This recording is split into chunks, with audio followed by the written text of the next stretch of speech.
yuslih a'malakum. Allah akan perbaiki buat kalian. Kesaksian bahwa seperti ini. Nabi alaihi salatu wassalam mengajarkan kepada kita bagaimana kita berfikir, memandang sebuah Selamat datang di channel Kalam Syiar FM.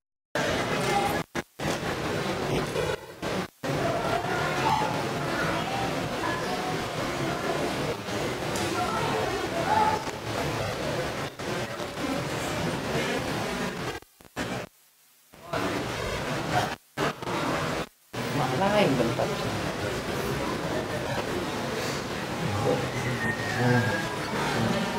Dua Ustaz.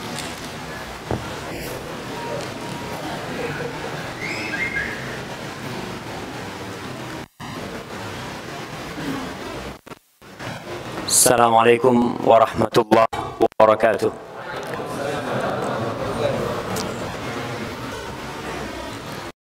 Alhamdulillah. Nahmaduhu wa nasta'inuhu wa nastaghfiruh. Wa na'udzu billahi min shururi anfusina wa sayyiati a'malina. Man yahdihillahu fala mudilla lahu wa man yudlil fala hadiya lahu. وأشهد أن لا إله إلا الله وحده لا شريك له وأشهد أن محمدا هو ورسوله صلوات ربي وسلامه عليه وعلى آله وأصحابه أجمعين. يا أيها الذين آمنوا اتقوا الله حق تقاته ولا تموتن إلا وأنتم مسلمون. Wahai orang-orang yang beriman, bertakwalah kalian kepada Allah dengan sebenar-benarnya takwa, dan jangan mati kecuali kondisi Islam. Ya ayyuhan nas, ittaqukumul ladzi khalaqakum min nafsin wahidah wa khalaqa minha zawjaha wa batha minhuma rijalan katsiran wa aluna kana alaihi. Wahai orang-orang yang beriman, wahai umat manusia, bertakwalah kalian kepada Rabb yang telah satu jiwa. Wallahi kita yang berkumpul di tempat ini semuanya dari satu jiwa. Wa khalaqa minha zawjaha. Dari satu jiwa itu Allah pasangannya Hawa. Minhuma rijalan katsiran wa nisaa. Dari keduanya Allah tebarkan lelaki dan wanita yang banyak sekali. Wattaqullah. Allah ulangi lagi. Allah suruh kita bertakwa lagi. Apa sih takwa sebenarnya? Mengingat Allah dan tidak melupakan. Mensyukuri Allah dan tidak kufur kepadanya. Mentaati Allah kepadanya dan tidak durhaka kepada Allah. Takwalah kalian kepada Allah yang dengan namanya kalian saling meminta, dan jaga tali rahim kalian. Kasih kalian selalu. Allah juga berfirman, qulu qawlan sadida. Wahai orang-orang yang beriman, bertakwalah kalian kepada Allah dan ucapkan ucapan yang benar. Kalau kita lihat di negeri sekarang, di negeri kita sekarang ini sedang memerangi hoax, memerangi hoax. Dari awal Islam datang sudah mengajarkan waqulu qawlan sadida. Berulang kali dalam ceramah-ceramahnya Rasulullah sallallahu alaihi wasallam ayat ini. Apa akan kita dapatkan tatkala kita bertakwa dan jujur akan kebenaran? Yuslih a'malakum. Allah akan perbaiki buat kalian amalan kalian. Wa yaghfir dosa-dosa sama Allah jalla jalaluhu. Ti'illaha wa rasulahu faqad faza fawzan azima. Barang siapa yang taat kepada Allah, maka dialah orang yang beruntung dengan beruntungan yang sebenarnya. Amma ba'd, ahibati fillah, malam 18 Sya'ban 1439 Hijriah, Rasulullah sallallahu alaihi wasallam beliau juga melewati hari-hari ini. Dulu beliau melaluinya dengan puasa, dengan banyak beribadah kepada Allah di bulan Sya'ban. Tapi terkadang kita tidak melakukan itu. Banyak umat Islam yang kalau ditanya berapa hari lagi kita puasa, nggak tahu. Ditanya tanggal berapa hari ini, yang tahu dia kalender Masehi. Entah apakah memang puasa dia ikut kalender Masehi, sehingga dia menghafal kalender Masehi tersebut. Ahibati, malam ini kita akan berbincang tentang yang dia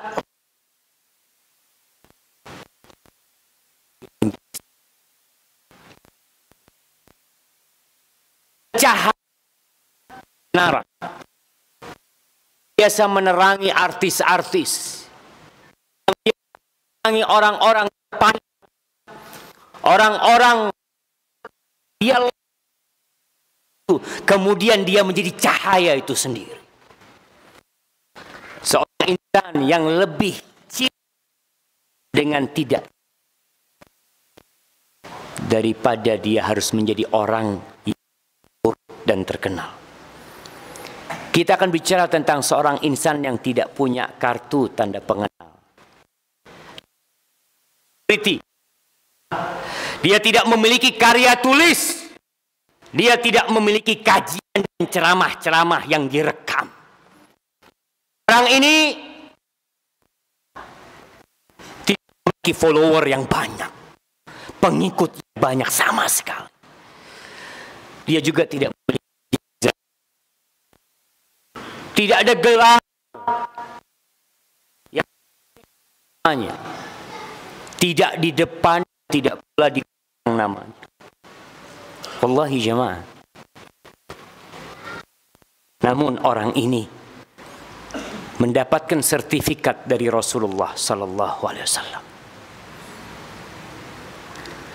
Dia mendapatkan sebuah penghargaan dari Nabi alaihi salatu wasallam. Nabi Muhammad sallallahu alaihi wasallam meletakkan dia di saf pertama sendirian setelah para sahabat. Dia adalah generasi terbaik setelah para sahabat Nabi.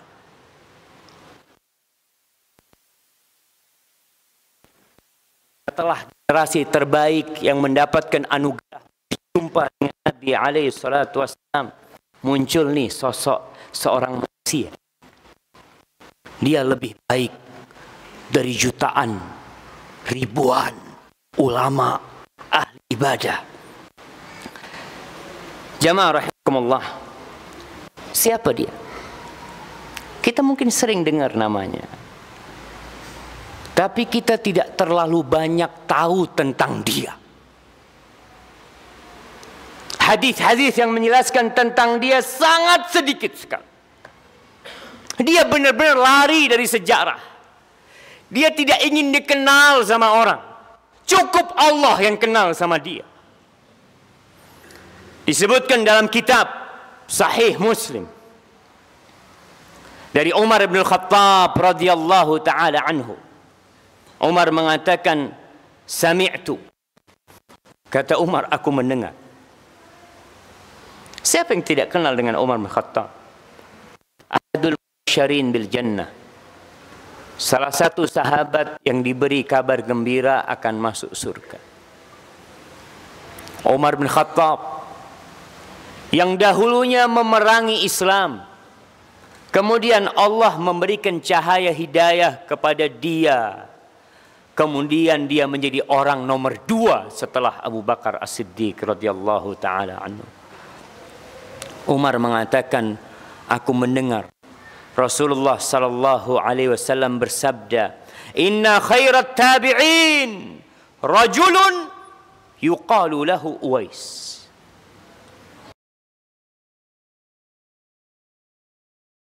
Mungkin dia lain. Kalau Rasulullah sallallahu alaihi wasallam meninggal dunia, selesai kehormatan itu tidak akan pernah direka. Tapi dia sabar. Dia tahu dia harus berbakti sama ibunya. Sebagian orang sekolah ke tempat yang jauh dalam kondisi orang tua yang tidak ridho dan kebahagiaan, untuk berpikir untuk memperbaiki ekonomi, pembuat itu tidak akan dapatkan kecuali dengan ridhoan. Al-Imam Al-Zahabi rahmatullah alaih dalam kitabnya Siyar A'lamin Nubala, beliau mengatakan tentang Uwais ini al-qudwah, seorang suri tauladan, az-zahid, seorang yang ahli zuhud, sayyidut tabi'in fi zaman, penghulunya para tabi'in di masa, kana min awliya'illah al-muttaqin, dia ini salah satu dari wali-wali Allah yang bertakwa, wa min ibadihi al-mukhlisin, dan dari hamba-hamba Allah yang ikhlas. Siapa yang memberikan kesaksian bahwa Uwais seperti ini? Nabi alaihi salatu wassalam. Ketika beliau mengatakan khairun nas, jamaah rahmatullah, Uwais lahir di Yaman. Ya. Banyak mungkin orang-orang yang keturunan Yaman, orang-orang Arab yang hijrah, datuknya, kakeknya dari Yaman datang ke Indonesia atau datang ke negeri-negeri yang lain. Antum contoh di Uwais, jangan contoh. Kalau mau bangga-bangga dengan Uwais dan Haji, karena sebagian kita membanggakan orang lain, bahkan yang dibanggakan orang-orang kafir. Nggak pantas jamaah. Muslim membanggakan orang yang mengatakan Tuhan itu 3, mengatakan Allah itu 1 dari yang 3. Na'udzubillah min dzalik. Orang ini, Uwais Al-Qarni, mengajarkan kepada kita bagaimana kita berpikir, memandang sebuah kesuksesan dari kehidupan ini. Dia membantu kita untuk memperbaiki prinsip kita dalam menjalani kehidupan ini, memperbaharui keinginan untuk kekal dan abadi dalam kehidupan ini, khususnya di masa kita sekarang, masa yang penuh dengan fitnah, masa di mana seorang dengan mudahnya mengenalkan dirinya. Wallahi sekarang semua orang bisa mengenalkan dirinya jemaah. Antum ada di gunung, antum tinggal upload foto antum, orang-orang jadi tahu sama antum. Siapa antum? Man anta? Tapi ada keinginan di diri kita, ada syahwat.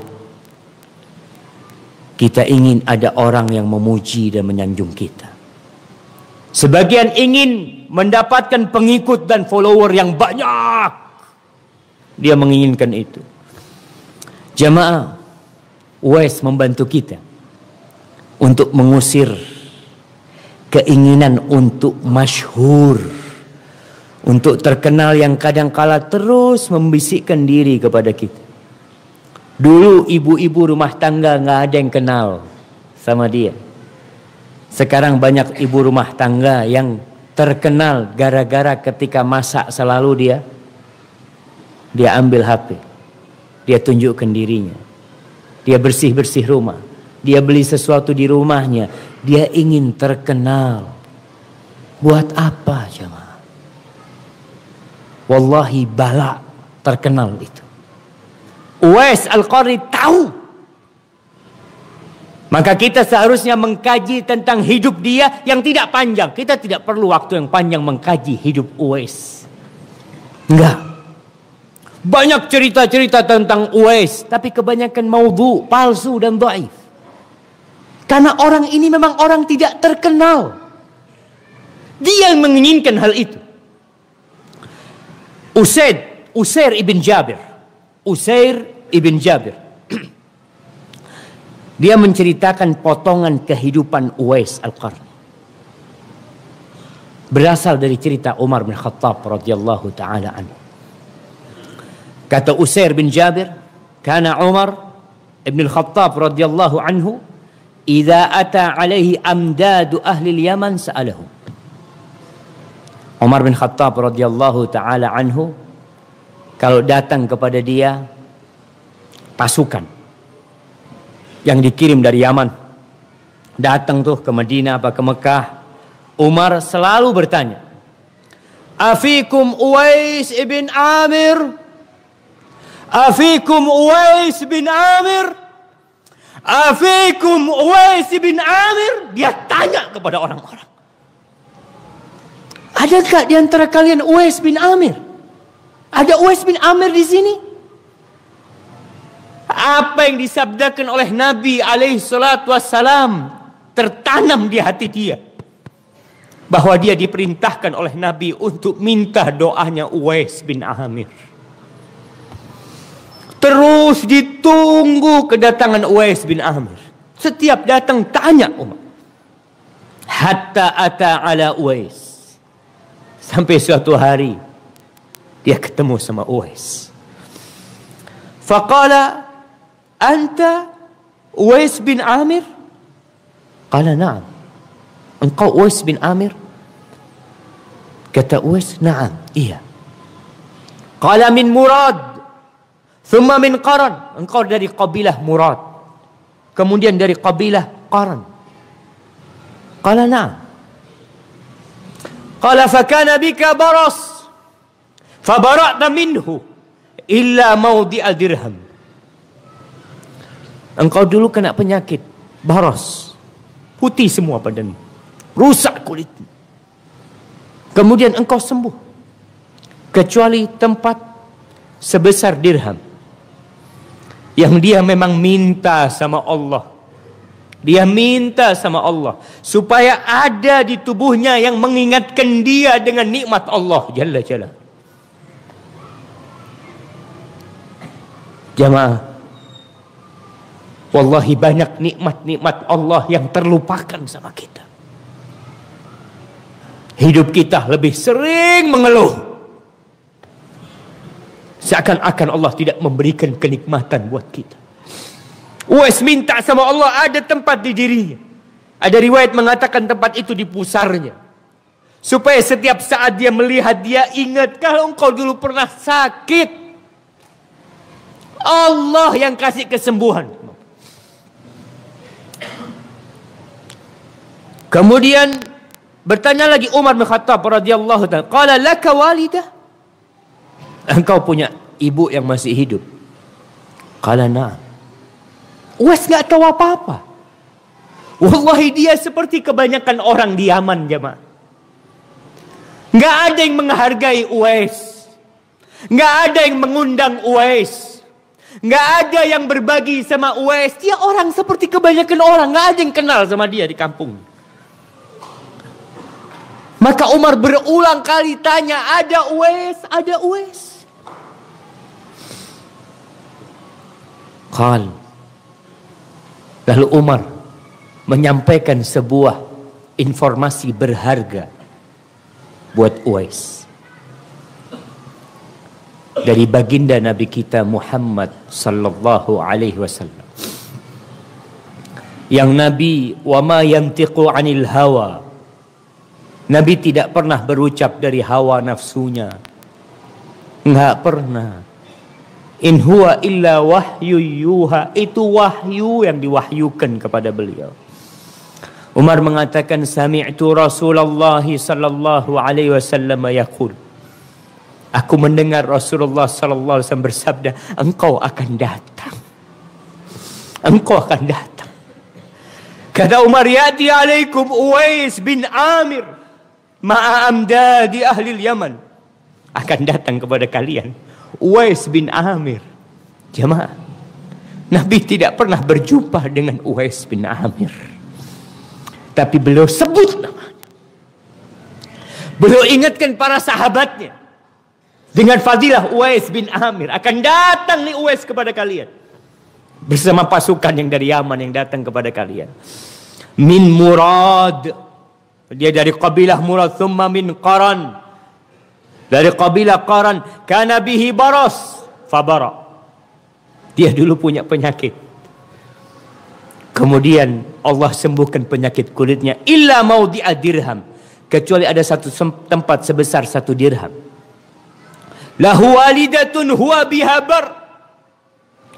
Ini kesaksian kedua buat dari Nabi SAW. Dia itu punya ibu yang dia berbakti sama ibunya. Mungkin orang kampung gak ada yang tahu tentang kebaktian dia, karena dia tidak perlu kamera yang merekam kebaktian dia kepada ibunya. Gak perlu dia lakukan itu. Tapi Nabi mendapatkan informasi dari Rabbul Alamin, Alimul Ghaibi Wasyahadah. Diinformasikan ini orang berbakti sama ibu. Lau aqsama 'ala Allah la abarrah. Wallahi jamaah, antum nanti kalau lihat bagaimana pakaian Uwais, bagaimana kondisi dia, kalau dia bersumpah atas nama Allah, bukan bersumpah demi Allah, bukan, bersumpah atas nama Allah, dia minta kepada Allah dengan sumpah, ya Allah berikan, demi Allah aku minta kepadamu kau berikan ini, Allah akan kabulkan apa yang dia minta. Dan ternyata orang-orang seperti ini, dalam hadis lain Nabi mengatakan, kam ash'ath aghbar zittimrain madfu'un bil abwab la yu'ba'u lahu law aqsama 'ala Allahi la abarrah. Berapa banyak orang yang pakaiannya kusut, lusuh, penuh dengan debu kepalanya. Ya, kalau dia datang ke rumah seorang minta tolong, nggak dibukakan pintu. Minta izin untuk pergi ke satu tempat, tidak diizinkan. Tapi kalau dia bersumpah atas nama Allah, Allah kabulkan yang dia pinta. Minhum Al-Bara' bin Malik. Di antara mereka adalah Al-Bara' bin Malik, sahabat Nabi, yang dikatakan dia telah membunuh pasukan musuh, perang tanding one by one. Itu sebanyak 100 orang dia bunuh dengan pedang. Wallahi, dia kalau dilihat orang ini, kita tidak akan memperhatikan orang itu. Kalau orang itu datang kajian, mungkin antum akan menjauh dari tempat duduk dia, karena merasa tidak nyaman duduk di tempat orang yang bajunya lusuh. Tapi kalau dia minta sama Allah, ini Al-Bara' bin Malik. Ketika perang Yamamah menghadapi Musailamah Al-Kadzab, wallahi tewas pada peperangan itu ratusan sahabat Nabi yang hafal Al-Quranul Karim. Akhirnya Allah memberikan kemenangan kepada umat Islam, bisa memukul mundur pasukan Musailamah Al-Kadzab, sampailah mereka di sebuah kebun yang dikenal dengan Hadiqatul Maut, taman atau kebun kematian. Pintu gerbangnya tertutup, nggak ada yang bisa masuk. Mereka bisa menyerang dari dalam, yang dari luar nggak bisa menyerang. Al-Bara' bin Azib mengatakan, irfa'uni, angkat aku, bawa aku di atas tameng yang terbuat dari kulit, lemparkan aku ke dalam. Dilemparkan. Itu dibunuh orang-orang yang di pintu. Dia bukakan pintu itu buat umat Islam oleh Al-Bara' bin Malik. Ketika tahun 20 Hijriah terjadi Fathu Tustur atau Tastur, Persia sana.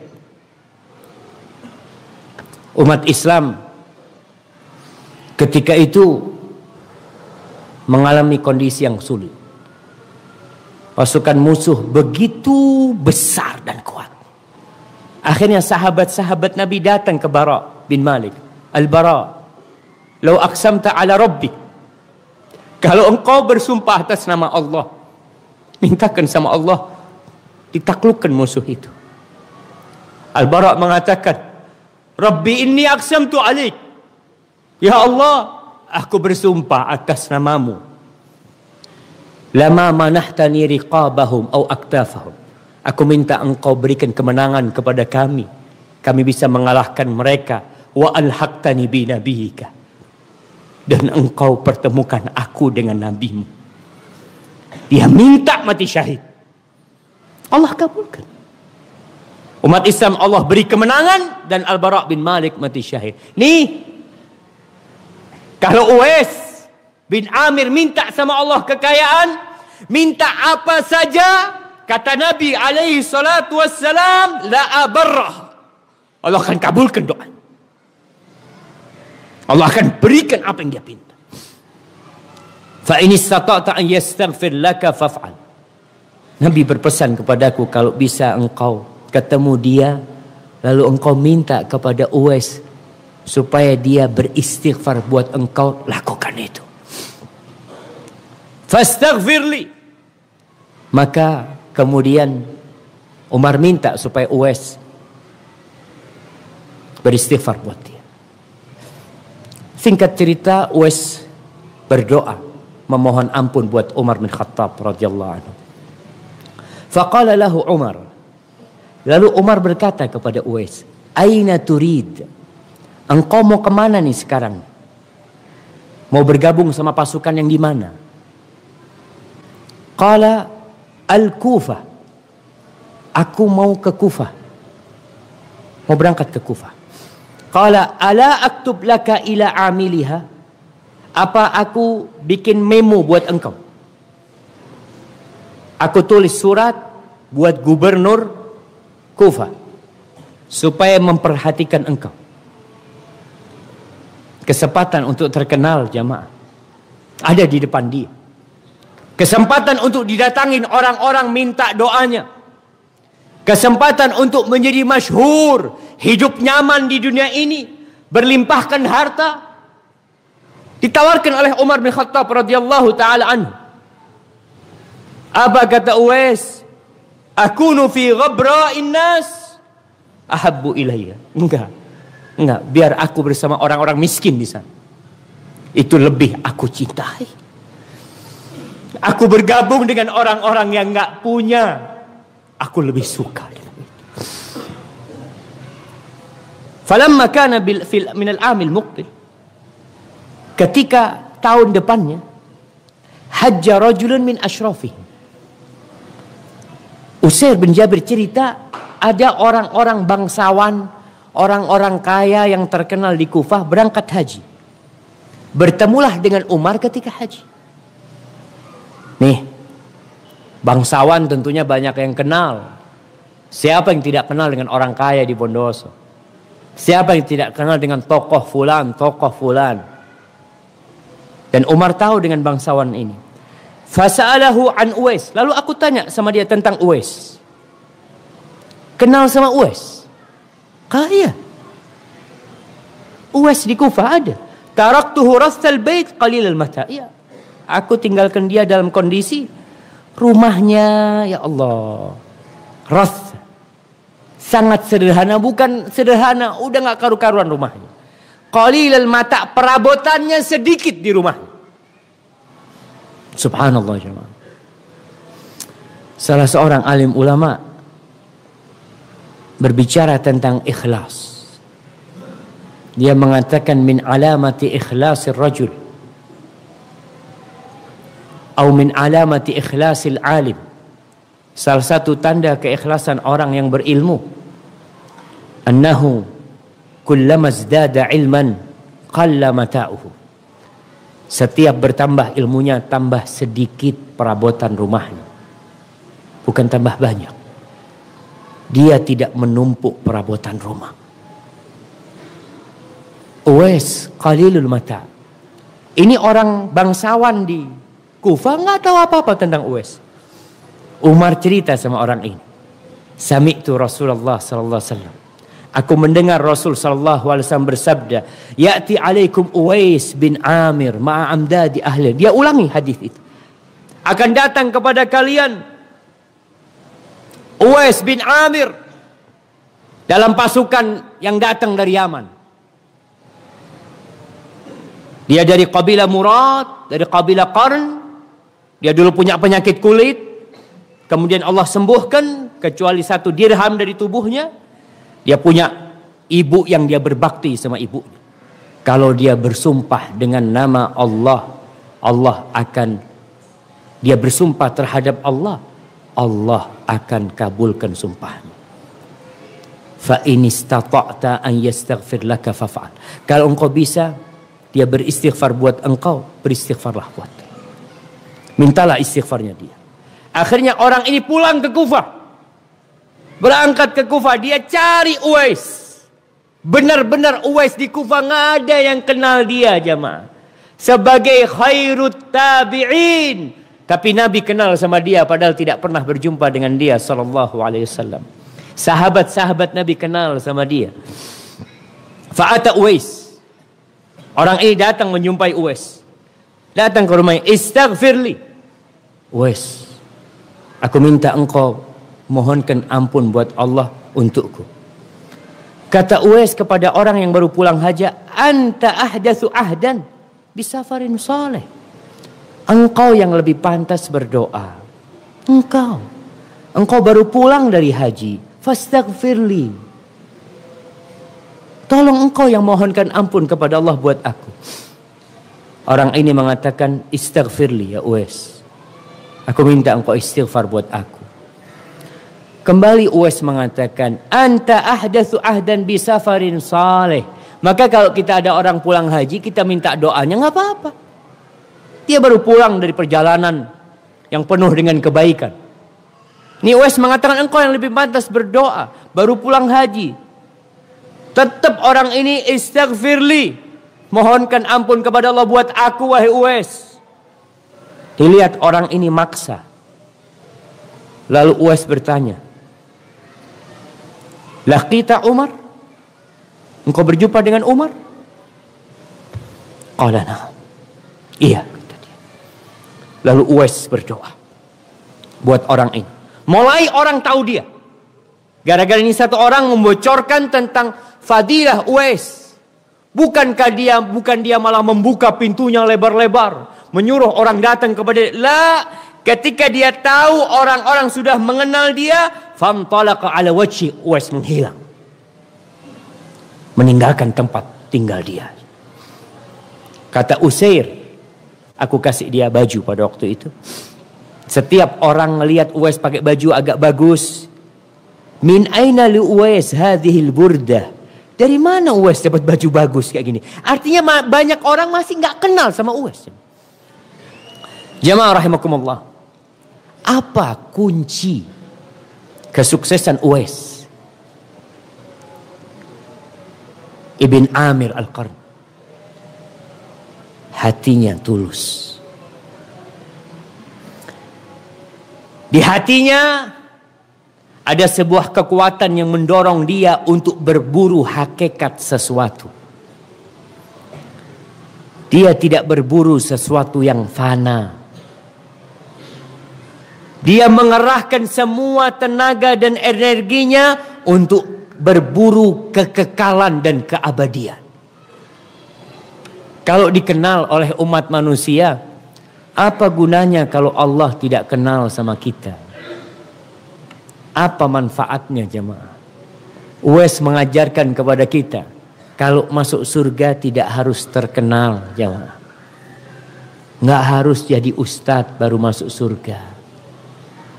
Sebagian orang berpikir, oh ustadz, Masya Allah, masuk surga. Belum tentu jemaah. Koreknya api neraka seorang alim ulama. Seorang yang pandai membaca Al-Quranul Karim. Seorang imam yang suaranya indah, yang mungkin makmumnya menangis ketika mendengarkan bacaan. Enggak. Masuk surga enggak harus menjadi seorang ustaz. Uwais mengetahui bahwa dirinya bukanlah seorang yang berilmu, sehingga dia tidak perlu mengenalkan dirinya, menonjolkan dirinya. Seorang alim ulama mungkin perlu menonjolkan dirinya. Ketika datang ke sebuah kampung, dia ngomong sama orang kampung, "Ana alhamdulillah, ana hafal Quran. Ana mungkin bisa ngajar di sini. Ana ingin berceramah di sini." Mungkin dia menawarkan. Uwais tahu diri, aku bukan berilmu. Orang kampung Uwais. Tinggal sama ibunya. Tapi Allah tahu dengan isi hati Uwais. Itu yang menyebabkan dia diangkat oleh Allah. Jamaah, antum lihat yang hadir di tempat ini. Sebagian kita nggak kenal bahwa di samping kita ada seorang manusia yang kalau dia bersumpah atas Allah, Allah kabulkan doanya. Kenapa? Karena mata antum semua memandang ke sini. Antum tidak memandang di sebelah antum.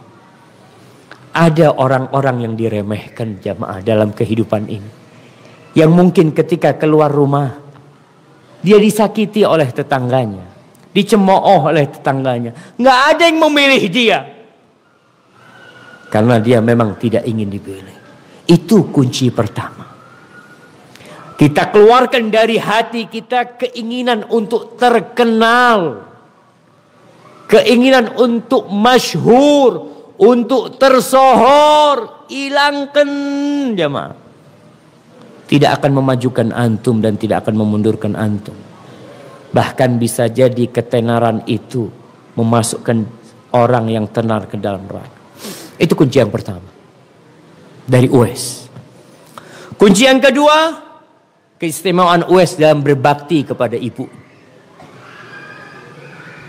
Banyak cerita tentang kebaktian Uwais kepada ibunya. Yang dikatakan Uwais lah yang menggendong ibunya menuju ke Mekah. Tapi tidak sahih cerita itu. Karena Uwais datang sendirian. Dia datang sendirian berjumpa dengan Umar bin Khattab. Dan dari perjumpaan dengan Umar bin Khattab, dia tidak balik ke Yaman. Kemana dia? Ke Kufah. Dia ke Kufah. Dan akhirnya dia tewas di Kufah nanti. Jadi kalau ceritakan dia bawa ibunya ya umrah, itu cerita orang lain. Bukan cerita Uwais Al-Qarni. Dia berbakti dengan ibunya. Wallahi jamaah, antum yang ingin dihargai sama Allah Jalla Jalaluhu, hargain orang tuanya. Khususnya ibu kita. Wallahi antum tidak akan mendapatkan dada yang lebih pengasih daripada dada ibu kita. Nggak akan antum dapatkan. Sampai ada seorang yang memisalkan seorang ibu dengan pohon.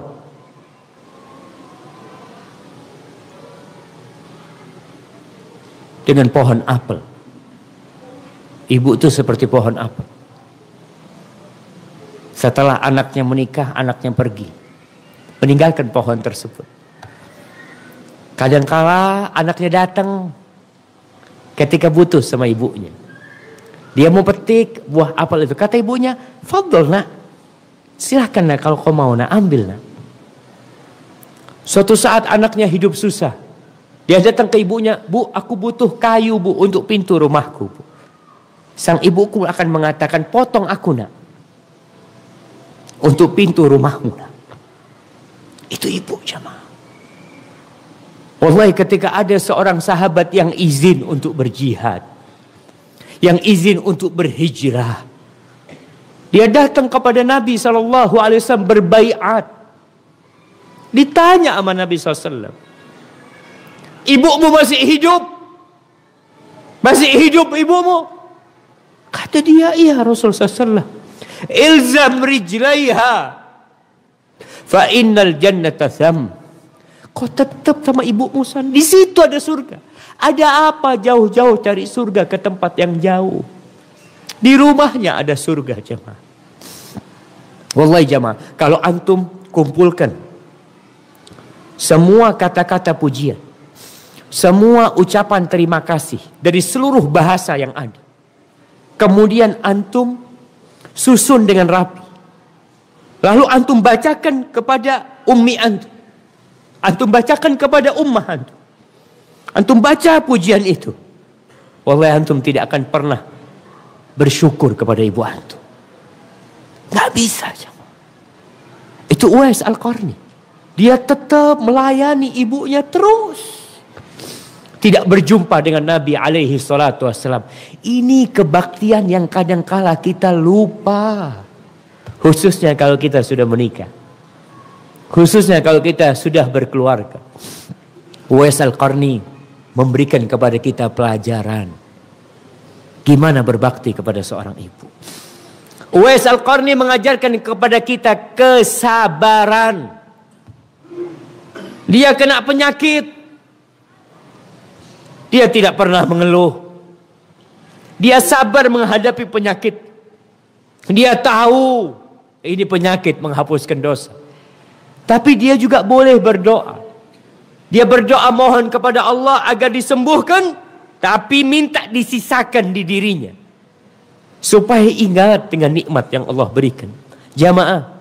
Antum yang kadang kala punya tubuh yang sempurna. Kemudian di akhir hidupnya cacat. Kadang kala antum kena stroke. Ada orang kena stroke. Atau kecelakaan. Kemudian dia pincang.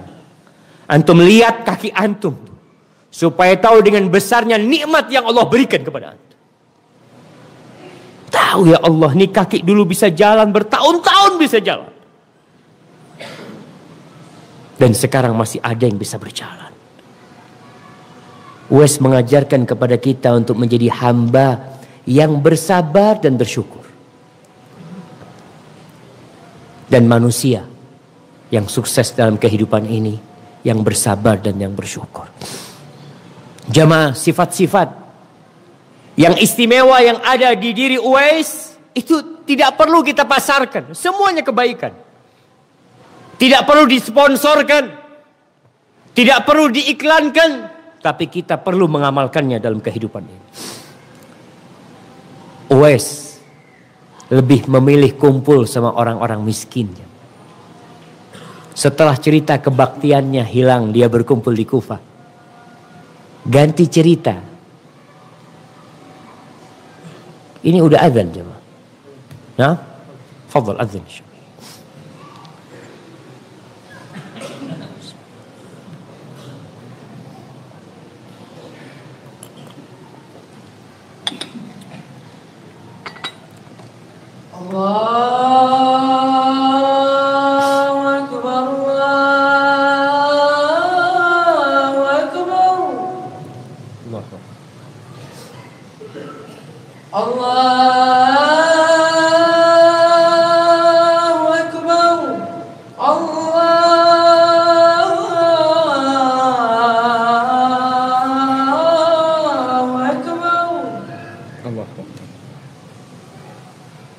Asyhadu an la ilaha illallah.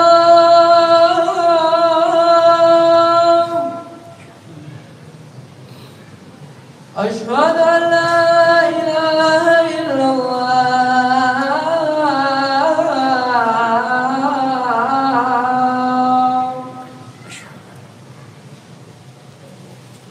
Asyhadu anna Muhammadar Rasulullah.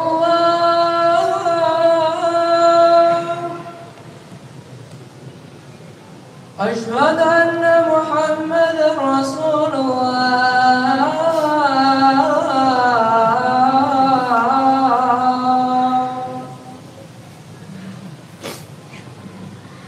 حي على الصلاة.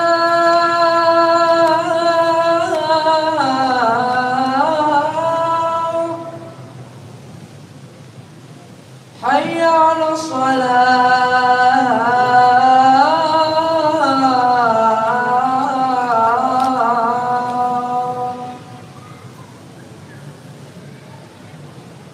حي على الفلاح.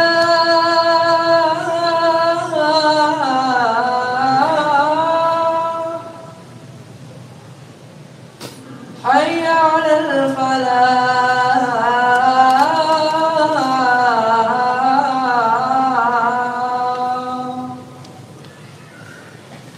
الله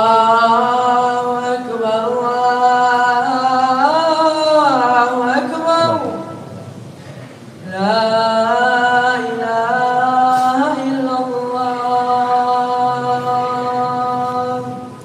لا إله إلا الله اللهم صل على محمد وعلى آل محمد إبراهيم وعلى آل إبراهيم إنك حميد مجيد اللهم رب هذه الدعوة التامة والصلاة القائمة آت محمد الوسيلة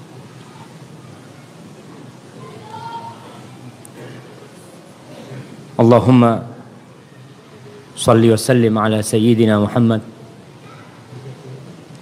Kembali kepada Uwais, jemaah. Ingat ketika Uwais mengatakan kepada Umar bin Khattab, "Akunu fi qabra'in nas ahabbu ilayya." Aku berkumpul, melebur bersama orang-orang miskin itu lebih aku cintai. Jadi Uwais ketika mendapatkan sertifikat dari Nabi SAW sebagai khairut tabi'in, ucapan itu disimpan sama Uwais di dalam sebuah kotak. Dia simpan. Dia tidak ceritakan kepada siapa-siapa. Sehingga orang yang tahu adalah tahu dari Umar bin Khattab, tidak tahu dari diri.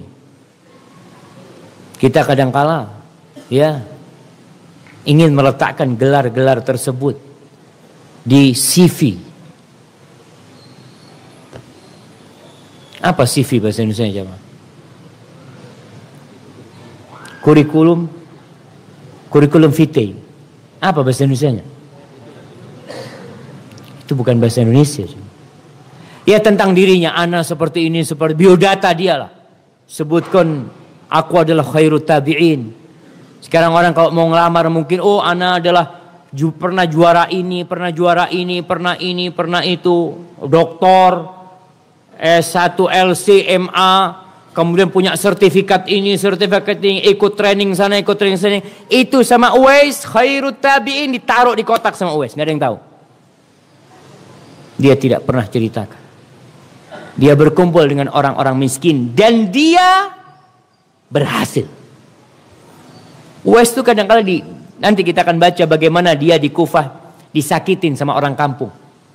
Dicaci maki, dicemooh sama orang kampung. Artinya benar, nggak ada yang kenal sama Uwais, tapi Allah kenal sama dia.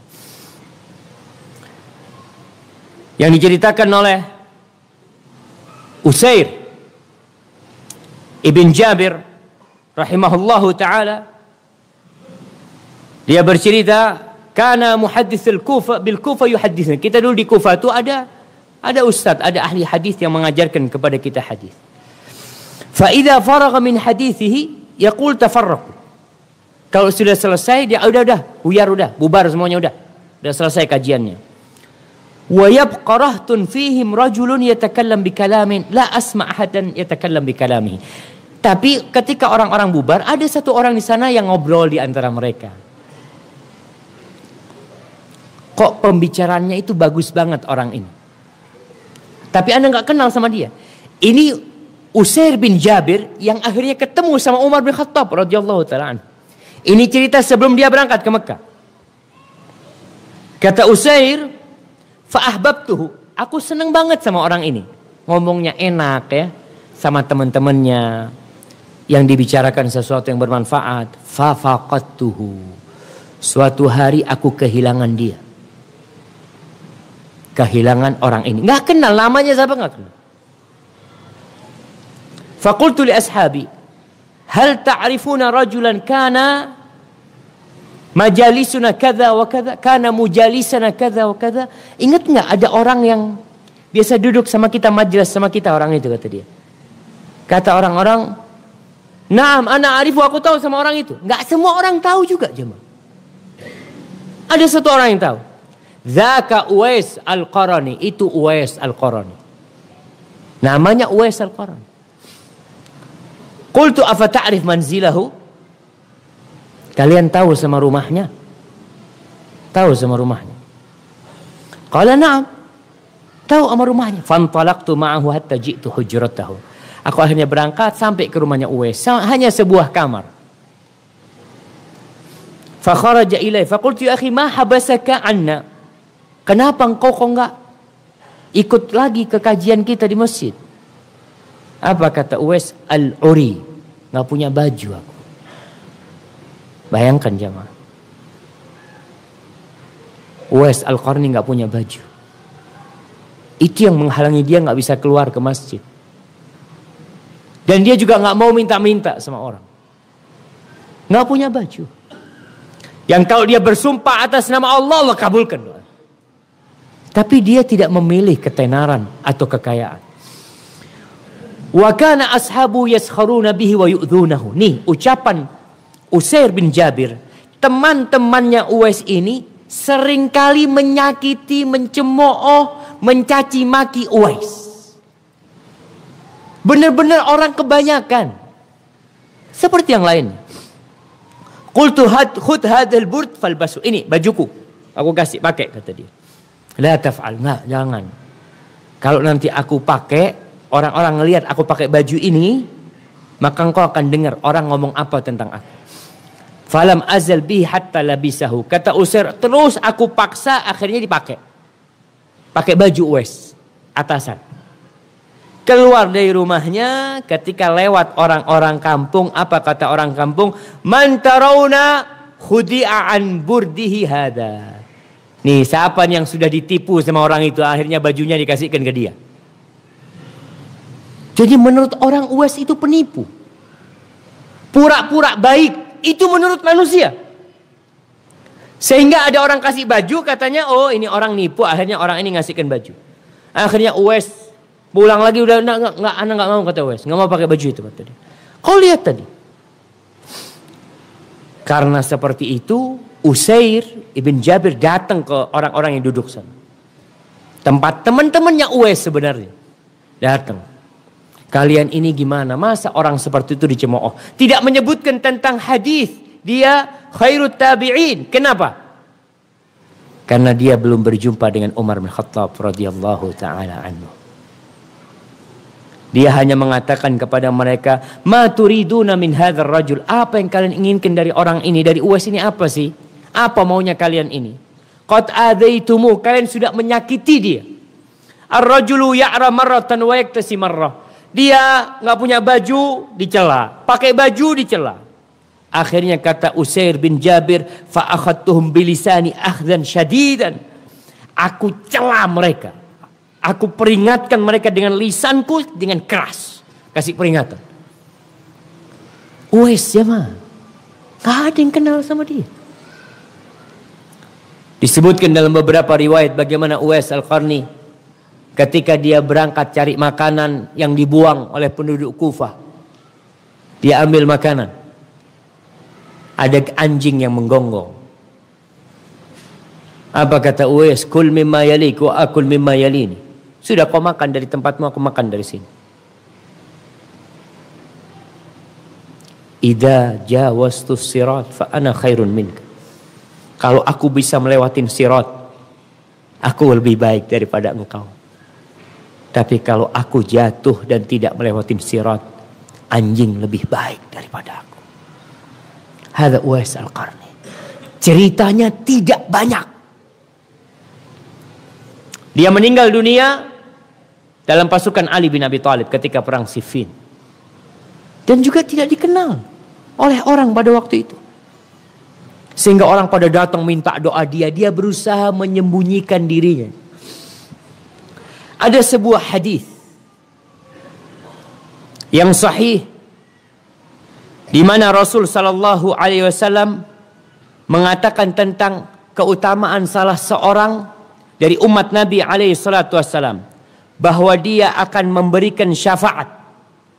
Orang ini akan memberikan syafaat sejumlah Bani Tamim. Orang ini akan memberikan syafaat kepada orang banyak nanti pada hari kiamat. Sejumlah Bani Tamim yang ada. Hasan Al-Basri menyebutkan kalau dia adalah Uwais Al-Qarni.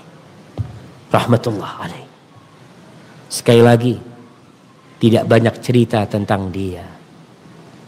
Tapi Nabi yang menceritakan tentang dia. Bahwa dia berbakti sama ibunya. Bahwa dia bersyukur dan bersabar.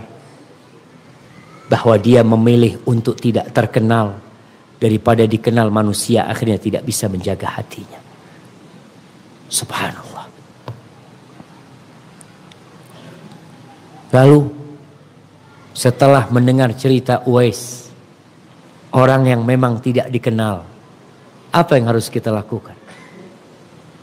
Apakah antum akan mencontoh Uwais dalam pakaiannya? Berpakaian seperti Uwais berpakaian? Yang zuhud? Nah, yang antum contoh hatinya Uwais, bukan pakaiannya. Karena ada orang yang berpakaian seperti pakaian Uwais, tapi hatinya seperti hati Fir'aun. Ya, yang kita butuhkan adalah seperti hati Uwais. Ala inna fil jasadi mudghah, idza salahat salaha sairu amali. Di badan kita tuh ada segumpal darah atau segumpal daging tuh. Kalau dia baik, semuanya akan baik. Hati, jamaah, jaga hati kita agar kita terus menjadi hamba Allah yang dicintai oleh Allah dimanapun antum berada. Nggak harus dikenal sama orang. Hadza wallahu a'lam bishawab. Itu yang bisa kita kaji pada kesempatan kali ini. Kita masuk ke sesi tanya jawab. Masya Allah, nih banyak pertanyaan yang masuk. Sebagian berkaitan dengan tema, sebagian tidak berkaitan dengan tema. Ana baca yang berkaitan dengan tema dulu. Nah, apakah Uwais datang ke Mekah pada masa Khalifah Abu Bakar atau Khalifah Umar? Pada masa Khalifah Umar bin Khattab radhiyallahu taala anhu. Dia tidak datang pada masa Khalifah Abu Bakar. Ada seorang tabi'in yang bernama Abu Muslim Al-Khawlani, yang dia pernah dibakar oleh pendakwah kenabian di Yaman sana juga. Kemudian dia selamat berjalan di atas api tanpa terbakar sedikit pun. Itu datang pada masa khilafah Abu Bakar As-Siddiq radhiyallahu taala anhu.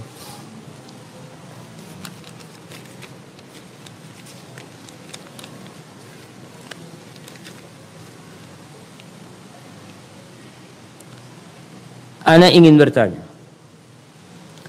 orang tua yang belum paham betul tentang agama dan terkadang tanpa sadar berkata buruk tentang masa depan anaknya karena anaknya tidak mampu melaksanakan apa yang orang tua cita-citakan. Anak tidak mampu melaksanakan karena anak tersebut memiliki kekurangan.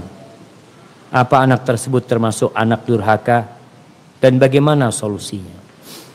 Jamaah, jadilah anak yang berusaha untuk membahagiakan orang tuanya. Apa yang diinginkan orang tua, antum berusaha untuk penuhi. Tunjukkan kepada orang tua kalau antum sudah maksimal berbuat. Terkadang orang tua melihat antum belum maksimal, males. Subhanallah jemaah. Kita tuh kadang-kala merasa sudah baik. Anak-anak merasa ketika anak pulang dari Madinah, kita di Madinah tuh karena antara waktu subuh sama masuk kuliah itu panjang. Kadang-kala kita tidur habis subuh. Ketika liburan,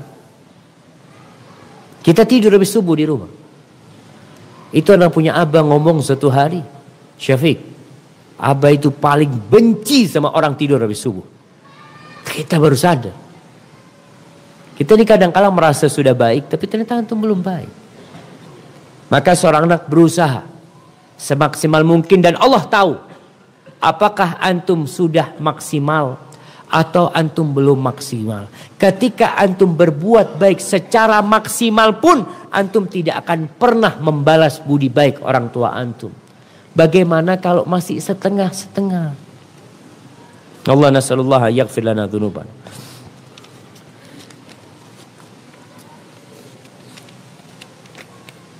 Naam. Bagaimana caranya menjadi orang yang zuhud?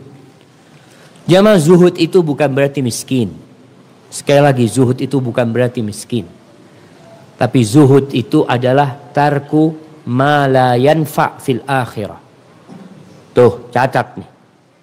Syekh Ibn Utsaimin rahimahullahu ta'ala memberikan definisi tentang zuhud adalah meninggalkan sesuatu yang tidak berguna di akhirat. Jadi sesuatu yang tidak berguna di akhirat kita tinggalkan. Mungkin berguna buat fulan, nggak berguna buat antum. Kita nggak tahu. Maka zuhud, kalau kekayaan anak kayaknya susah kalau kaya Ustaz. Anak kaya kayaknya bakal nggak bersyukur sama Allah. Sudahlah anak mau kayak gini. Mungkin ada orang seperti itu. Tapi kalau lihat enggak, anak akan berusaha untuk memberikan manfaat kepada umat. Anak mau kaya raya, tafadhal. Tinggal antum buktikan dalam kehidupan antum. Apakah antum zuhud atau ternyata antum ambisi kepada dunia. Nah, apakah orang yang meninggal karena penyakit yang disebabkan oleh rokok termasuk meninggal bunuh diri? Insyaallah jemaah. Gimana menurut antum? Yang jelas pemerintah sudah tulis rokok itu membunuhmu. Nah, udah ditulis. Jadi kalau ngerokok antum sedang melakukan bunuh diri, pembunuhan kepada diri sendiri. Tapi yang jelas tinggalkanlah jemaah. Tinggalkan sesuatu. Ini kalau bilang zuhud, orang zuhud itu orang yang tidak merokok. Kenapa? Rokok itu bermanfaat nggak buat akhirat? Ana Ustaz alafu Ustaz ya, terus terang Ustaz. Ana ngerokok itu sambil tafakkur. Sambil tadabbur apa? Nggak ada. Yang ada merokok sambil menghayal. Biasanya seperti itu. Maka tinggalkan yang tidak bermanfaat buat akhirat. Akhir-akhir ini banyak fenomena tentang gerakan ganti presiden 2019. Jamaah, itulah sistem demokrasi. Setiap 5 tahun ganti presiden. Memang seperti itu sistem di negeri kita. Dulu sempat zaman Pak Harto berapa tahun? 32 tahun. Nggak ada presiden ganti. Kemudian ganti, berubah demokrasinya. Presiden boleh menjabat 2 kali periode. Ya seperti itu. Jadi kalau kita lihat memang inilah sistem yang ada di negeri kita. Yang setiap 5 tahun kadangkala meninggalkan banyak kekacauan. Menimbulkan banyak permusuhan. Menimbulkan banyak kebencian. Sistem yang ada. Kita ada pemilihan gubernur. Ini semua sudah bersaing nih calon-calonnya. Dengan menebar janji-janji. Seperti itu sistem yang ada. Dikatakan nggak boleh saling benci. Gimana nggak mau saling benci? Rasul sallallahu alaihi wasallam mengingatkan ketika dibukakan dunia ini. Apa kata Nabi alaihi salatu wasallam? Tatanafasun. Kalian akan bersaing. Awalnya bersaing. Tsumma tatahasadun. Yang kedua kalian akan saling hasad. Yang ketiga, tsumma tatadabarun. Kalian akan saling berpaling. Itu yang diciptakan dengan sistem demokrasi yang ada. Kenapa harus ada oposisi? Apa artinya oposisi? Orang yang nggak suka jamaah. Jadi dari awal memang sudah ada yang tidak suka. Itu yang ditanamkan. Ya memang ini sistem yang ada di negeri kita. Dan pemimpin kalian itu seperti kalian. Allah mengatakan kadzalika nuwalli ba'dadh dhalimina ba'dhan bima kanu yaksibun. Jadi kalau kalian ingin pemimpin yang lebih baik, apa yang harus kalian lakukan? Kalian harus lebih baik dari kemarin. Kemarin cuma sholatnya 5 waktu. Ingin dapat pemimpin yang lebih baik, tambah nih. Sholat zuhur ada qobliyahnya. Ada ba'diyahnya. Yang tahun lalu antum hanya puasa Ramadan. Nggak pernah puasa sunnah. Ingin pemimpin yang lebih baik, tambah nih puasa sunnahnya. Kata Allah, kadzalika nuwalli ba'dadh dhalimina ba'dhan bima kanu yaksibun. Begitulah kami jadikan pemimpin-pemimpin yang zalim buat rakyat yang zalim, buat orang-orang yang zalim. Kenapa? Itulah hasil kerja mereka. Itu jamaah. Jadi siapa yang tidak menginginkan pemimpin yang baik? Kita selalu menginginkan pemimpin yang lebih baik. Tapi antum perbaiki diri antum. Allah akan datangkan pemimpin yang baik. Tapi kalau kita nggak baik, mau berganti siapapun pemimpinnya, tetap akan ada kezaliman. Kenapa? Karena antumnya zalim. Dan kalau dilihat kezaliman ini jemaah, na'udzubillah jemaah. Suami zalim sama istrinya. Bapak zalim sama anak. Anak durhaka sama orang tuanya. Di mana-mana kita lihat. Orang tua punya anak dijadikan anaknya naudzubillah anak pang. Tenang, ganti presiden kata dia. Anaknya dulu diganti. Jadikan benar dulu. Itu kadang-kadang betul. Kita semua menginginkan pemimpin yang baik. Siapa yang tidak menginginkan pemimpin seperti Abu Bakar Siddiq? Antum ingin pemimpin seperti Abu Bakar Siddiq? Ingin pemimpin seperti Umar bin Khattab? Antum lihat para pemimpin siapa yang diidolakan oleh mereka?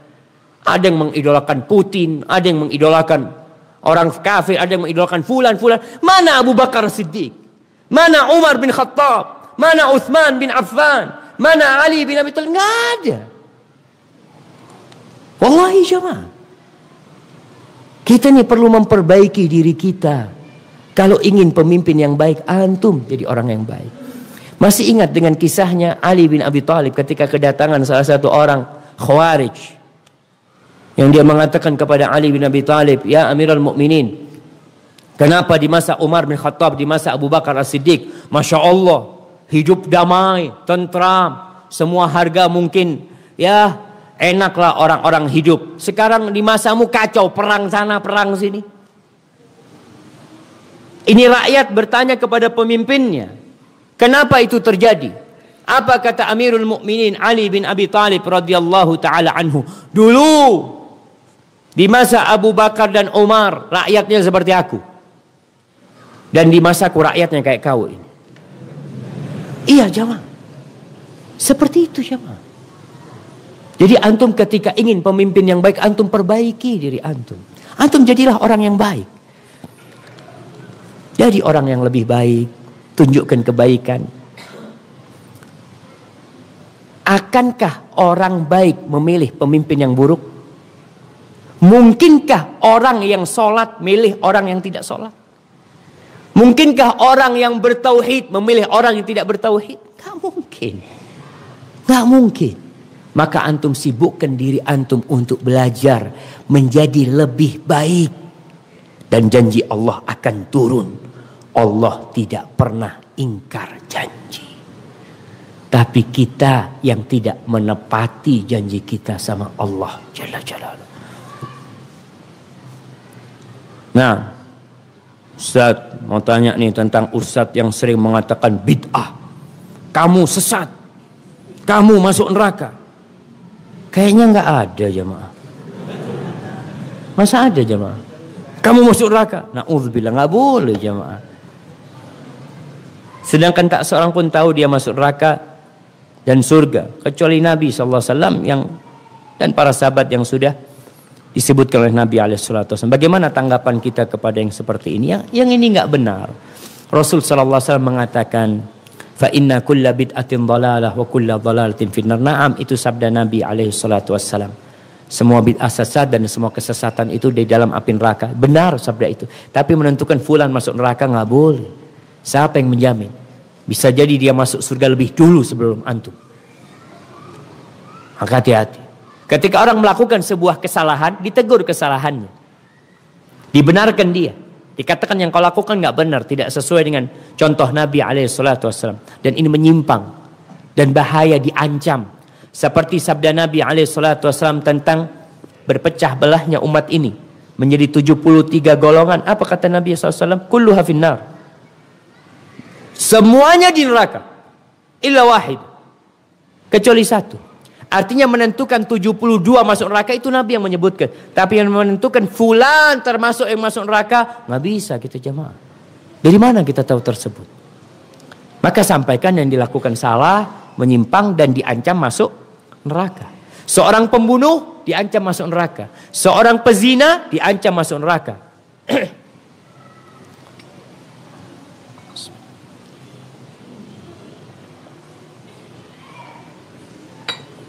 Alhamdulillah.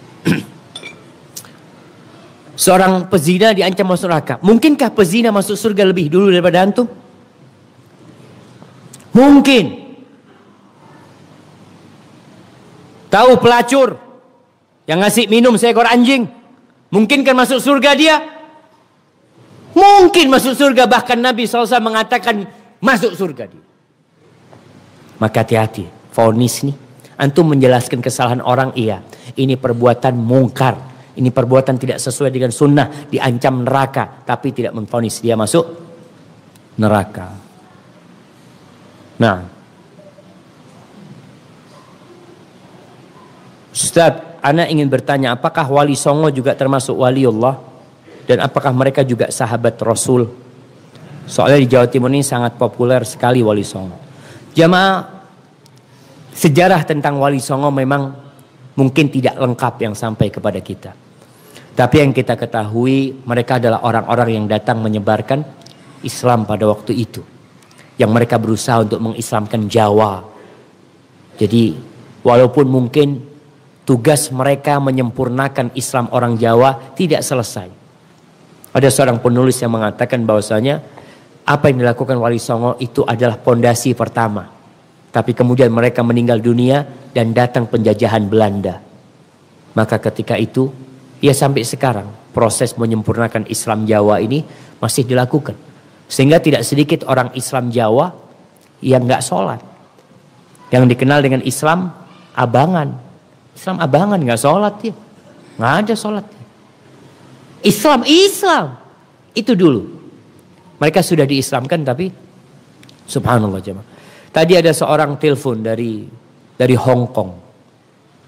Seorang wanita, dia ada masalah sama suaminya. Dia ngomong, Ustaz, suami anak ini mau anak ajak umroh, nggak mau Ustaz.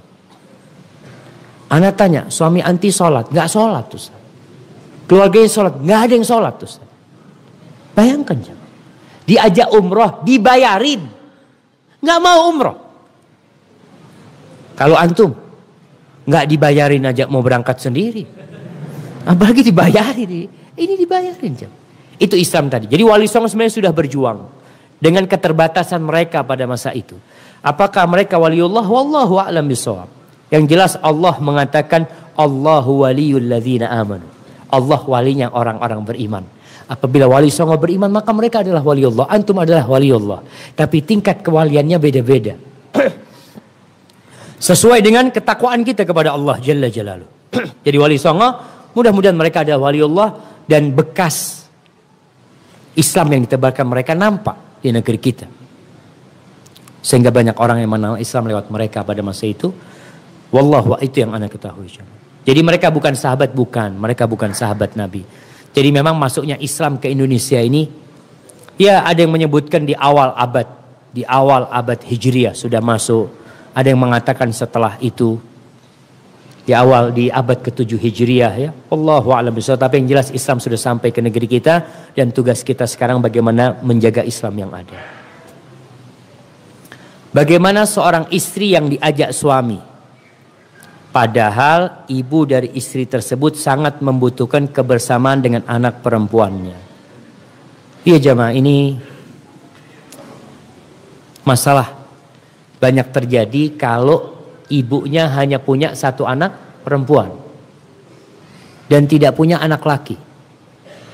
Di beberapa tempat anak heran, yang tinggal di rumah itu anak perempuan, anak laki malah keluar. Padahal seharusnya ya anak laki yang mendampingi ibunya. Tapi terkadang ada ibu yang gak nyaman sama menantu. Dia lebih nyaman dengan anak perempuannya. Kalau penantu perempuan, aduh nanti ribut terus, ini itu macam-macam. Terus bagaimana sekarang kondisinya? Anak perempuan mau dibawa sama suaminya. Di sini seorang wanita sebelum menikah boleh membuat persyaratan. Kalau dia tahu dia nggak mungkin berpisah sama ibunya, dia ngomong dengan orang yang melamar dia. Kalau engkau mau menikahiku, aku punya syarat. Apa syaratnya? Jangan keluarkan aku dari rumah ibuku. Ketika setuju, silahkan. Haram bagi dia mengeluarkan. Itu boleh. Tapi kalau tidak ada persyaratan, ya sudah, dia jadi milik suaminya. Ketika dia keluar, dia mohon maaf sama ibunya. Mohon maaf sama ibunya, ibu ana mohon maaf, ana harus dampingin suami. Suami ke Surabaya umpamanya. Suami pindah tempat kerjanya. Maka itu perlu dikomunikasikan. Dan memang jemaah, kalau dulu itu nggak ada masalah. Karena pada masa dulu itu seorang itu punya istri 2, 3, 4. Jadi ketika salah satu istrinya tidak mau keluar, dia mau gabung sama siapa? Sama ibunya, nggak ada masalah. Artinya sang suami tinggal di rumah sama istrinya yang satunya, istri yang kedua ini umpamanya sama ibunya, dia datang ke sana dan sang perempuan itu bersama ibunya. Maka seorang wanita boleh membuat persyaratan. Selama persyaratan bukan yang haram, dia ngomong, aku nggak mau dikeluarkan dari rumahku karena ibuku kesian. Kalau tidak ada persyaratan, boleh memohon kepada suaminya. Mohon sama suaminya. Mengatakan, Mas, Bang, ana minta maaf bang. Ana kepingin ngerawat ibu ana. Tinggal suami mengizinkan apa enggak. Kalau suami mengatakan, oke, nggak ada masalah, ahlan wa sahlan. Kalau suami umpamanya, enggak, aku perlu sama engkau. Siapa yang ngurus anak-anak di rumah? Umpamanya dia seorang duda yang punya anak-anak, dia menikah dengan harapannya ada yang mengurus anak-anak. Maka itu kembali kepada kesepakatan mereka. Nah, Masya Allah. Ustaz, bagaimana kisah Nabi Khidir? Apakah beliau masih hidup atau sudah meninggal? Pendapat yang rajih, nggak ada lagi Nabi Khidir, sudah meninggal dunia. Ibnu Hajar menyebutkan hal itu dalam kitabnya, bahwasanya nggak ada lagi Nabi Khidir, sudah selesai Nabi Khidir. Karena sekarang jamaah, setiap orang ada seorang ustadz terkenal sekali sekarang di Indonesia. Suatu hari dia sama rombongan naik mobil. Lalu dia minta berhenti mobilnya, berhenti. Lewat sawah jemaah. Ada petani di sana. Akhirnya ini tokoh ini datang ke orang itu. Orang ini dipeluk jemaah, dicium, Masya Allah. Kemudian naik lagi ke mobil. Teman-temannya di mobil itu bingung. Ada ustadz besar, ada udah sepuh orang. Dan perjalanan yang di mobil nggak enak mau tanya. Bib, siapa tadi Bib? Kata dia. Nabi Khidir kata dia. Ya udah kelewatan kan jemaah, mau balik lagi ke sana udah nggak ada orangnya. Tapi itu dijadikan alasan anak ketemu sama Nabi Khidir ini. Anak dulu waktu kecil sering dengar. Ayo kajian di sana kata dia. Di situ biasanya nanti habis Isya datang Nabi Khidir. Kayak apa Nabi Khidir? Jadi jempolnya itu nggak ada tulangnya. Kalau ketemu. Pendapat yang rajih sudah selesai Nabi Khidir. Dan kita tidak perlu dengan Nabi Khidir. Nabi SAW sudah meninggalkan buat kita apa? Al-Quran dan sunnah Nabi SAW. Sudah sempurna Islam ini. Nanti kita perlu sama Nabi Isa alaihissalam. Nanti kita perlu sama Imam Mahdi. Itu kita perlu. Dan itu yang disebutkan dalam hadis. Mereka akan turun. Nabi Isa alaihissalam akan turun. Dan Imam Mahdi akan keluar. Itu yang kita tunggu. Dan antum jangan cari Nabi Khidir. Barakallahu fikum. Jamaah, ini pertanyaan terakhir. Naam, hal Uwais yamliku zaujah? Apakah Uwais menikah? Kalau dari cerita-cerita tidak disebutkan dia menikah. Karena dia sibuk berperang, berjihad di jalan Allah. Dia memang datang dari pasukan Yaman, kemudian dia meninggal dunia pada tahun ke-37 Hijriah. Dia bersama pasukan Ali bin Abi Thalib ketika perang Siffin. Sekali lagi jamaah, kisah tentang Uwais itu sangat sedikit sekali. Yang banyak itu cerita yang dibikin-bikin. Kenapa? Karena memang dia orang nggak terkenal. Nggak ada yang tahu tentang dia. Ana berusaha untuk baca kitab-kitab ini sampai disebutkan dalam kitabnya Ibnu Jauzi Al-Mawdu'at. Kitab kumpulan hadis-hadis palsu. Banyak cerita tentang Uwais. Tapi palsu semua. Tapi cerita dari Nabi SAW cukup buat kita. Untuk mengenang Uwais ibn Amir Al-Qarani rahimahullahu ta'ala. Taib. Ini ada hadiah jemaah. Masya Allah. Ana akan tanya. Tapi pertanyaannya nggak sulit jemaah. Jadi hadiahnya yang kecil aja.